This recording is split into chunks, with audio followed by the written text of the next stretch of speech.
Alors, bonjour à tous. Mon nom est Jacques Gélineau. J'ai décidé de créer cette émission web parce qu'on a des carences en matière d'information au niveau de l'environnement, surtout quand on décide d'aller en profondeur sur chaque dossier. Donc, cette émission s'intitule Le Bulletin vert. Alors, bienvenue. Nous allons commencer immédiatement avec la présentation d'un projet qu'on appelle Strange Lake dans la région de Sept-Îles, en fait, qui sera au Nunavik, mais qui a des antennes dans la baie de Sept-Îles avec une usine de raffinage. Alors, quel est ce projet nébuleux dont on n'en entend pas beaucoup parler? Madame Gagnon, M. Denis Bouchard vont nous en parler.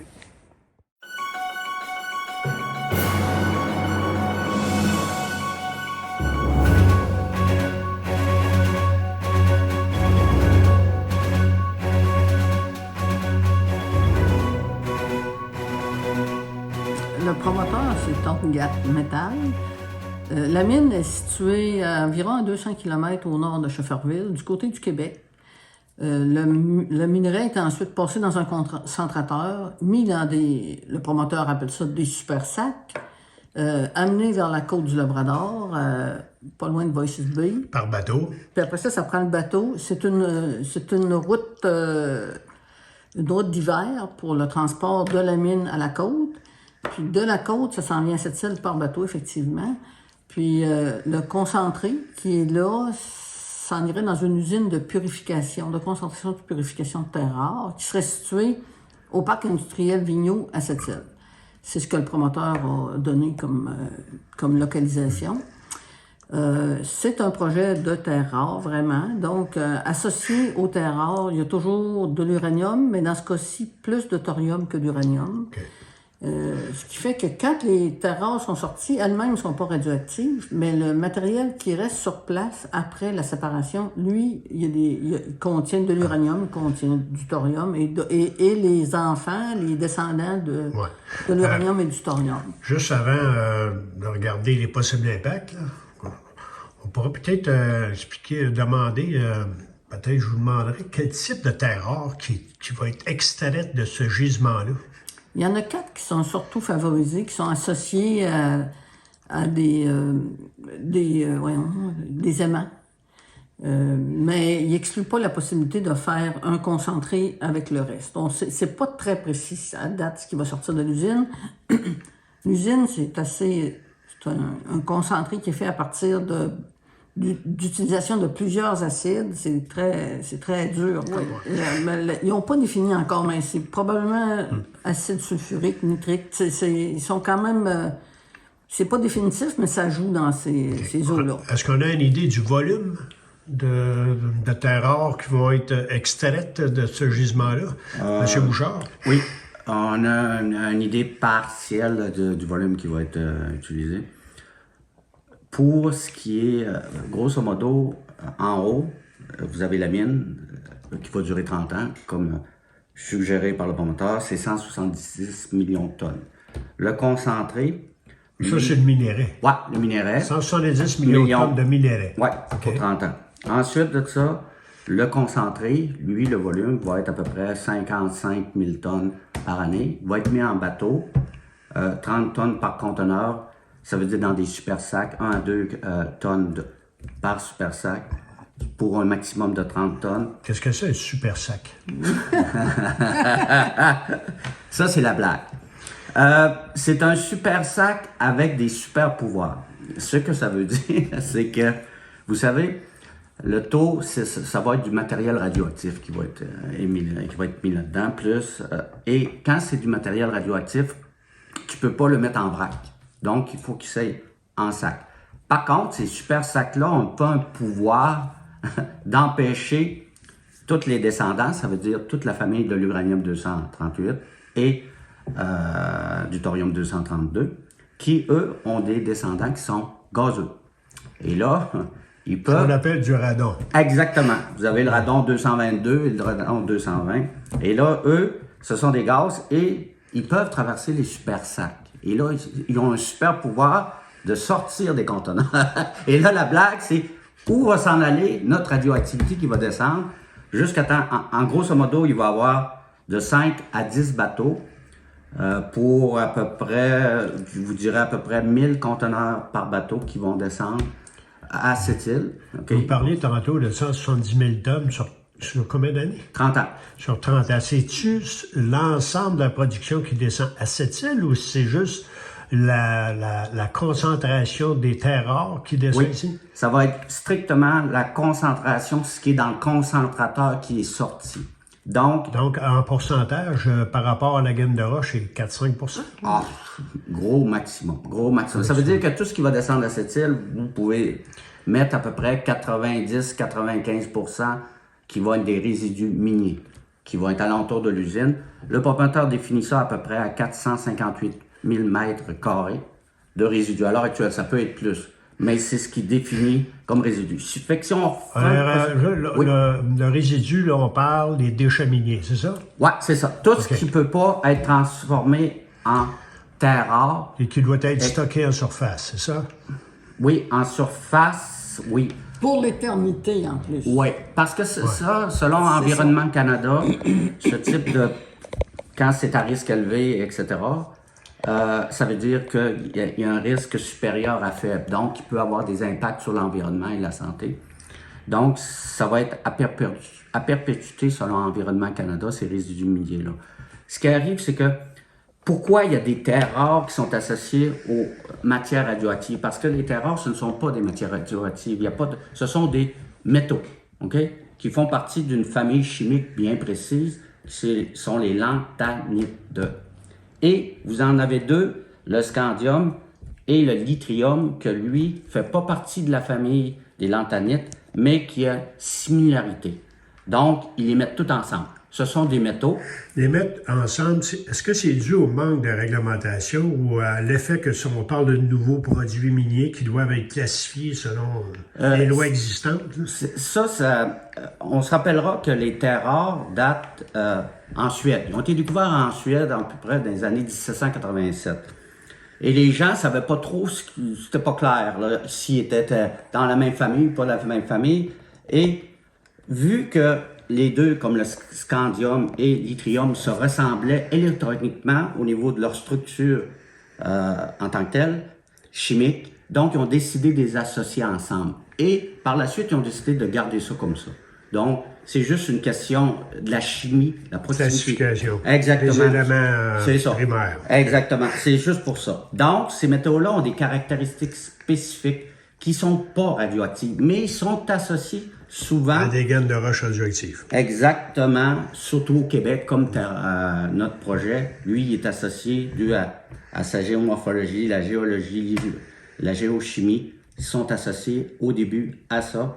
C'est dû ça veut dire au rayonnement ionique. Je voulais pas marquer là-dedans, mais ça veut dire que quand il se structure, quand il se forme, ça peut être sous haute température ou sous pression. Là, les mêmes types d'atomes, des atomes qui se configurent électroniquement, c'est pour ça qu'ils sont associés. Okay. Vous voyez un peu le jeu. En plus, j'imagine que ça provient du centre de la Terre, ça. Oui, bien ça, ici... il est en surface. Le dépôt là-bas, il est en surface. Oui, il est en surface, mais... Hydrothermal. Hydrothermal, c'est ça. Oui, c'est ça. Nous, c'est en fonction de hydrothermal. Ça veut dire que ça a été fait la rencontre de deux croûtes continentales qui ont été faites à peu près il y a 1,3 milliard d'années. Fusion partielle du manteau, avec une urgence due à la diminution de la densité de la roche. C'est ça. Et là, ça serait formé là. L'hypothèse, c'est ça. Et ça serait associé aux métaux lourds et aussi au beryllium et aussi aux radionucléides et aux terres rares. Pourquoi il y a plus de terres rares qui sont descendus à cette île? La question, je pose une question de même, c'est parce que eux, ils vont concentrer, plus il y a de matière radioactive et de beryllium pour ce projet-là, plus vous allez avoir de terres rares. Donc, il faut que tu concentres le plus possible tes terres rares, donc avec la radioactivité et les métaux lourds. Puis là, tu vas avoir plus, quand tu vas descendre sur cette île, là, tu vas augmenter ton pourcentage 4, 5, 6, 7, 8% du total qui va être des terres rares. OK. Donc, si je reprends bien, parce qu'on on va se faire l'avocat du diable, le promoteur nous dit que on retrouve des radionucléides de l'ordre qu'on retrouve normalement avec le rayonnement solaire. Hein? C'est pas plus dangereux que ça, c'est en surface. Oui, c'est ce qu'il dit. Oui, c'est ce qu'il dit. Sauf que là, ce qu'on est en train de comprendre, selon votre discours, c'est qu'on concentre les radionucléides parce qu'ils sont associés aux produits qu'on veut extracter. Exactement. Et à ce moment-là, la quantité de radioactivité augmente considérablement. Exactement, okay. C'est ça. Maintenant, on ramène ça par bateau à cette île. On transforme ça. On purifie. On purifie, ça veut dire on traite différents acides, différentes bases. Quand on dit on purifie, est-ce qu'on sépare la radioactivité? Oui, c'est ça. Les différents produits miniers radioactifs, on les sépare grâce à un processus chimique. C'est ça. Et à ce moment-là, on va se débarrasser, c'est le même qu'il faut le dire, des radionucléides sous forme de dépôts de déchets miniers. De résidus miniers. De stockage. Ça, qui vont rester à cette île. Eux autres, ils vont rester à cette île. Ça, c'est intéressant, ça. OK. Les terres rares, eux autres, ne sont pas radioactifs, mais ils s'en vont. Ouais. Mais le reste qui reste à cette île, il y a une radioactivité associée à ces matériaux-là. Maintenant, ce projet qui aura des répercussions relativement importantes au niveau de l'environnement. M. Denis-Bouchard pourrait peut-être nous expliquer de quoi il en retourne, en fait, et comment ces résidus miniers, notamment radioactifs, vont être traités. Des mines d'uranium. Grosso modo, mettons la directive 019, elle a 9 ou 10 paramètres qui sont définis. L'arsenic, le plomb, le mercure, etc., les nitrites, nitrates, etc. Les terres rares ne font pas partie de ça. Donc, grosso modo... Ça, c'est au provincial. Exactement. Au fédéral, c'est la même chose. Au fédéral, l'uranium est défini, réglementé, etc. Pas les terres rares. Il n'y a pas de critères parce qu'il n'y a pas de valeur de toxicité de référence. Donc... Pour la santé humaine. Pour la santé humaine. Ni pour l'environnement. Donc, ce que va faire le fédéral et le provincial, vous voyez, quand tu disais, c'est des lois qui ne sont pas à jour. C'est ça que ça veut dire. Ce sont des minéraux. Adaptés, Exactement. Ce sont des minéraux et des atomes qu'à l'heure actuelle, on ne définit pas dans nos lois, dans nos réglementations, il n'y a rien. Donc, ce que va faire le gouvernement, ce que peut faire le gouvernement, c'est mettre des standards. Un standard, c'est un standard. On l'applique ou pas. Et là, quel standard va être appliqué? Parce que là, on parle de santé humaine, mais on parle aussi d'environnement. Là, on joue les apprentis sorciers un peu, hein?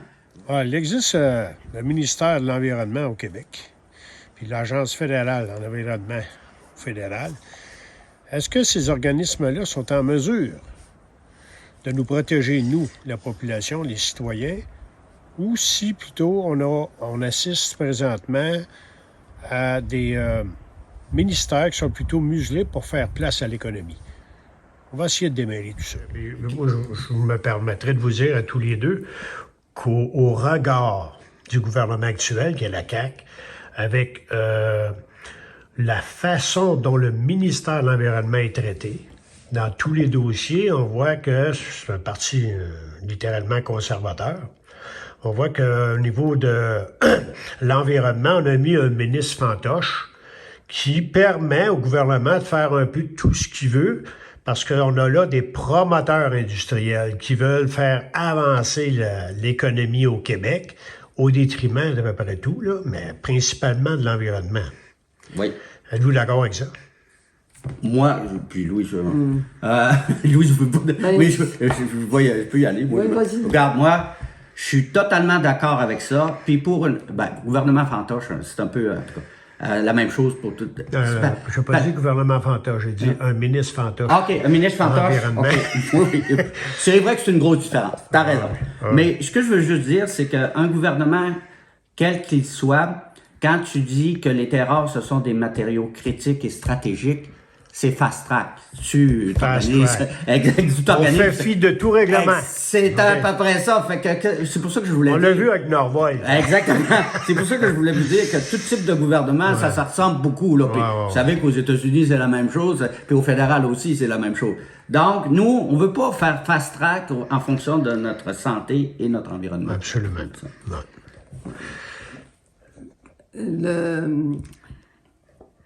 L'aspect radioactif, le promoteur dit on va respecter les normes, mais pas juste la radioactivité. Le promoteur dit je vais respecter les normes, mais le problème, c'est qu'il n'y en a pas de normes. Tu sais, fait que là, il dit ça pour nous rassurer, pour que ça paraisse bien, m'a respecté les normes, mais dans les faits, il n'y en a pas de normes. Il y a tout un discours de greenwashing qui est utilisé maintenant par l'industrie. On voit qu'ils payent des spécialistes en communication. Là, il y a des choses qui sont inacceptables.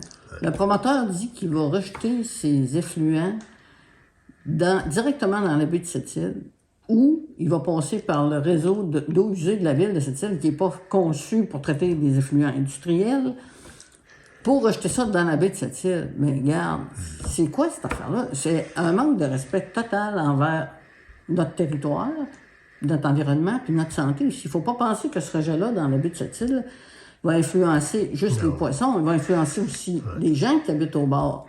Qu'est-ce qu'on fait? D'autant plus, si tu me permets, Louise, d'autant plus que je pense que dans la baie de Sept-Îles, on a un des plus gros,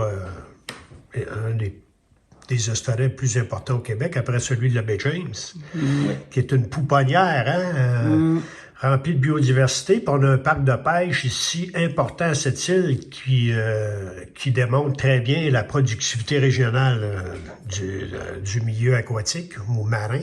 Mais d'un côté, ils reconnaissent ça dans l'étude. Ils disent dans l'avis de projet, ils disent c'est un milieu extraordinaire. Mais d'autre part, ils rejettent directement le dé. Donc, par bioaccumulation, on pourrait éventuellement contaminer toute la chaîne trophique jusqu'aux les crabes dans notre assiette. Oui, puis pire que ça, le promoteur dit pour le moment, il n'y a pas d'autres promoteurs. Mais nous, on sait qu'il y en a au moins 2 autres, si ce n'est pas 3 autres qui attendent à la porte. Fait qu'éventuellement, il n'y aura pas 3 usines à cette île de purification. Il va en avoir une, mais elle va être très grosse. Lui, là, c'est juste le pied dans la porte. OK. Fait que Crater Lake attend, Cogeco attend, puis il y en a un autre aussi qui attend. Mais c'est tout pareil, c'est tout des terres rares. Oui, c'est vrai qu'il y avait un projet Cogeco aussi. Oui, puis on nous fait croire que c'est pas dans les cartons, ben non, regarde, qu'on nous dise la vérité. Il y a 3 ou 4 usines, ça veut dire 3 ou 4 fois plus de résidus miniers, plus de résidus liquides aussi qui s'en vont.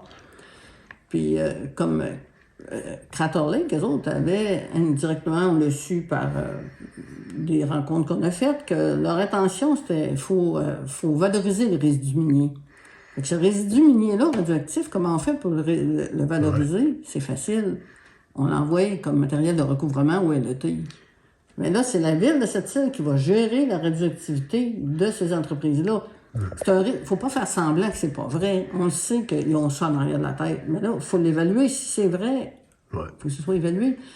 Ce qu'ils n'ont pas fait non plus, c'est...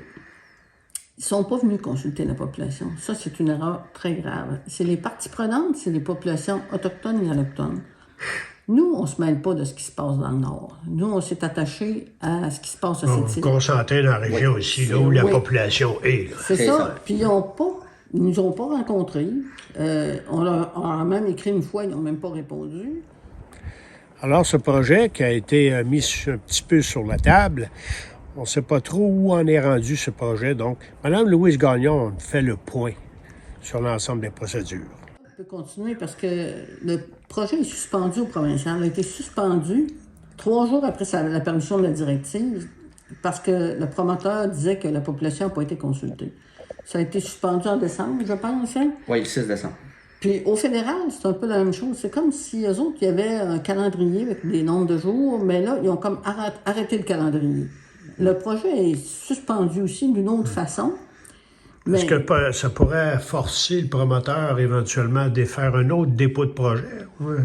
Parce que tu ne peux pas suspendre indéfiniment. Là. Tu ne peux pas suspendre. Il y a un choix, là, où il vient consulter la population, mais une vraie consultation. Il connaît déjà un peu les enjeux parce qu'il y a eu des commentaires de fait à l'Agence canadienne. Fait qu'il connaît déjà, grosso modo, les enjeux locaux. Est-ce que son projet est capable d'être respectueux de l'environnement et de la santé humaine? S'il perçoit que non, bien, il va arrêter. Mais il y a quand même des gros budgets dans lui. Il a reçu des sommes d'argent assez importantes, plusieurs dizaines de millions de dollars pour des études. Est-ce que la perception, mais c'est pas à vie, ça là, est-ce que sa perception, c'est que ce projet-là peut finir par être acceptable ou non? Mais il peut pas nous ignorer. il ne peut pas dire la population ne fait pas partie, autant autochtone qu'allochtone, là, il ne peut pas continuer comme ça. Il y a une décision à prendre dans les prochaines semaines, les prochains mois. Oui, puis aussi, comme disait Louise, le projet a été déposé le 6 octobre 2023 au fédéral. Donc, il y a un deadline maximum qui devrait être alentour de 3 ans. OK? Mais par rapport à ça, vous avez des étapes. Il y a 5 étapes. Là, depuis le 6 octobre 2023, on est toujours à l'étape préparatoire. Ça veut dire que le projet, il devrait être rendu au moins à l'étape 2. Mais là, il est toujours à l'étape 1. Pourquoi il est toujours à l'étape 1? Parce qu'il a suspendu à 116 jours. Donc, là, ça a bloqué. Au fédéral, au provincial, comme disait Louise, ça a été suspendu aussi. Pourquoi? Même lui, il le dit. C'est parce que j'ai pas consulté la population de cette île. C'est écrit. On va brûler des étapes. Exactement. Il a rencontré la ville, il a rencontré d'autres gens, les gens d'affaires, bon, la chambre Développement économique. Développement économique. Fait qu'ils ont été chercher du renfort pour être capables de faire passer le projet C'est ça. en faisant l'omission des groupes qui pourraient éventuellement étudier de façon plus approfondie les impacts réels du projet. Très bien dit, Jacques. C'est exactement ça. Le fédéral n'a pas été trop aidant non plus, parce que l'étape de commentaire, ça s'appelle un commentaire sur le résumé de l'avis de projet. L'avis de projet a quelque chose comme 500 pages, ils ont produit un résumé de 100 quelques pages, puis ils recevaient les commentaires, mais la publicité qui a été faite pour recevoir les commentaires, nous, on a été obligés, à répétition, d'intervenir auprès de la ville pour que la ville fasse un commentaire, mais aussi de demander à certains citoyens d'en faire, parce que la publicité n'était pas inexistante, mais je dirais presque inexistante. Absolument. D'ailleurs, je pense que c'est toi qui m'as rappelé. Ben oui, parce que les gens ne le savaient pas. Oui, puis on comprend les gens. Il faut vraiment être au courant de ces choses-là pour savoir tout démêler ça. Puis nous autres, il faut dire aussi que la ville a fini par faire des commentaires quand même corrects, valables. Même le conseil de bande, qui nous a très surpris, d'ITUM, a décidé de faire des commentaires négatifs face au projet. Vraiment négatifs. Puis on était très, très surpris, mais je vous dirais très positifs. Parce que là, tout le monde, on s'enligne de la même manière à cette île, et c'est assez rare que tout le monde là, semble s'en être, sauf bien sûr la Chambre de commerce, etc. Mais je veux dire, même eux, on n'entend pas parler à des éloges de Strange Lake non plus. Hein? C'est peut-être parce que le projet n'est pas suffisamment sérieux. Moi, je pense que c'est un projet qui... il y a beaucoup de projets de terreur qui ont été présentés au niveau de l'évaluation des impacts environnementaux et ils ont échoué. À cette île, si c'est pas Strange Lake, ça va être un autre qui va venir. Donc, c'est bien de toujours prendre en considération la possibilité que ça peut se faire pour pas les laisser faire. Parce que si on n'aurait pas fait de commentaires ou autres, par les citoyens comme toi, tu as fait des commentaires, etc. Beaucoup de citoyens de cette île ont fait des commentaires. C'était des commentaires qui donnaient en perspective qu'il y avait une problématique. Et ça a fait reculer le promoteur. Même lui, il a dit, oui, les commentaires, la grande majorité sont négatifs. Il a mal fait son travail, mais parce que c'est une méthode qui était à l'époque, on rencontre la Chambre de commerce, on rencontre le conseil de ville, on rencontre la ville, on rencontre toutes les, comme tu as dit, les appuis, puis on laisse côté la population, mais à ce temps, la population... ça marche plus. Ça marche plus parce qu'il y a des groupes citoyens, puis il y a toutes sortes, il y a des groupes, puis etc. Il faut etc. penser aussi qu'on est rendu dans des environnements largement altérés, avec des biodiversités restreintes. Hein? Il reste la tiers des oiseaux et des animaux par rapport aux années 50. Donc, ça commence à être très sérieux au niveau de l'environnement. Hein? Mais ce que ça fait comme manière de faire, c'est vrai que c'est une vieille manière de faire. Tu vas voir les gens d'affaires, tu vas voir le conseil de ville, tu vas voir les députés, tu rencontres la direction de santé publique, ou je sais pas trop, le directeur de protection civile, puis bon, tu règles tes affaires, puis après ça, regarde, on est entre nous autres, on y va. Sauf que ça fait comme normaux. Ça crée une tension entre les gens qui ont eu une information partielle. Parce qu'on l'a vu avec Crater Lake, l'information était partielle. Ils ne parlaient pas de radioactivité. Personne, les compagnies ne parlent pas de radioactivité, ne parlent pas de métaux lourds, ne parlent pas de béryllium. Exactement. Ils ne parlent pas de résidus. Fait que là, ça crée des tensions entre ceux qui sont pour en pensant que c'est un bon projet. Ils se sont fait dire que c'est un bon projet. Puis d'autres, ils pensent que c'est pas un bon projet. Fait que là, déjà là, tu crées une tension dans le milieu qui qui est pas facile. Je suis pas sûre même que ce sera pas pire. Ménarnaud, on dit, c'est 50-50, mais là, ça va être moins que 50-50. Les gens ne seront pas d'accord avec ça, d'avoir de la radioactivité chez eux. Il y a une forme d'inéquité que le fédéral a souligné aussi, parce que ces matériaux-là, la richesse qui est reliée aux terres rares, nous, on ne la verra pas ici à cette île.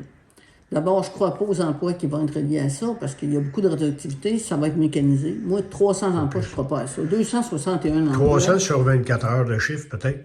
Non, mais qui va vouloir aller travailler là, dans un environnement comme ça?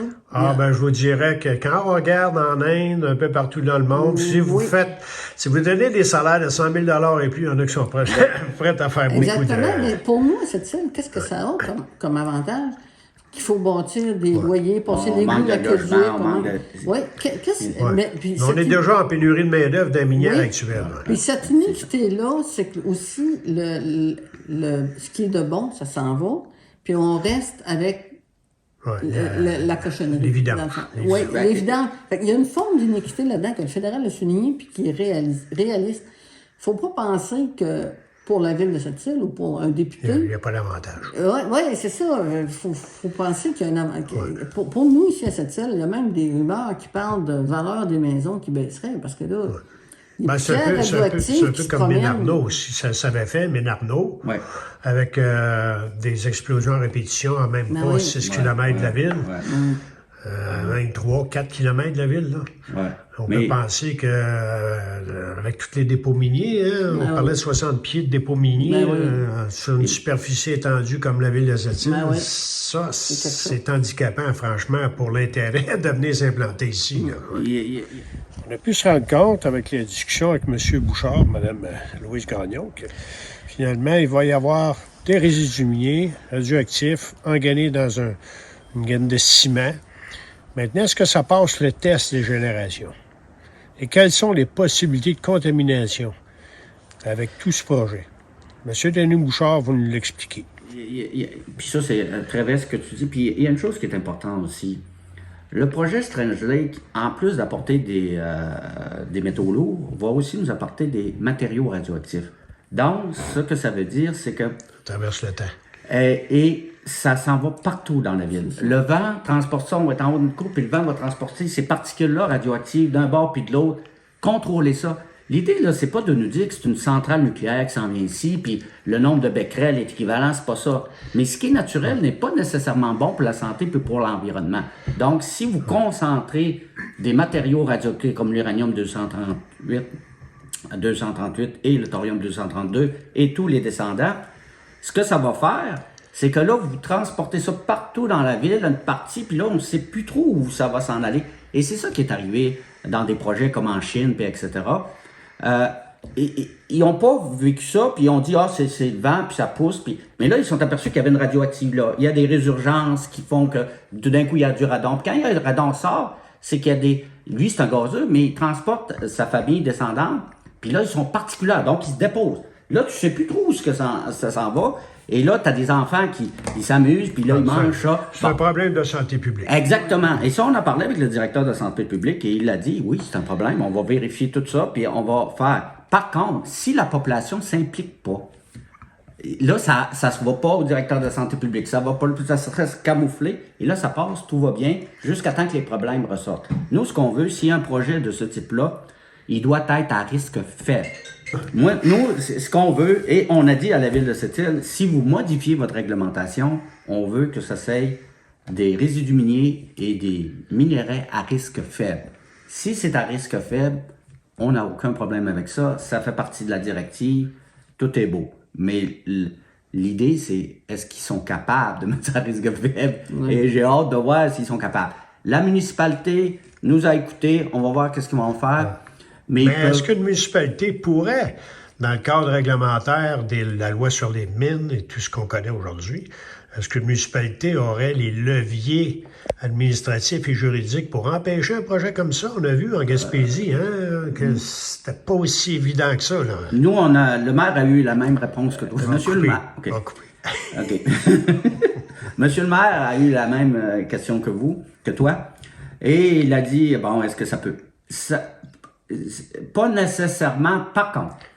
Si une municipalité dit, moi, je veux pas avoir dans une certaine partie pour des raisons de proximité avec ma source d'eau potable, de raison de... Oh oui, pour il y a cet aspect-là. Là. Cet aspect-là, puis le met dans sa réglementation.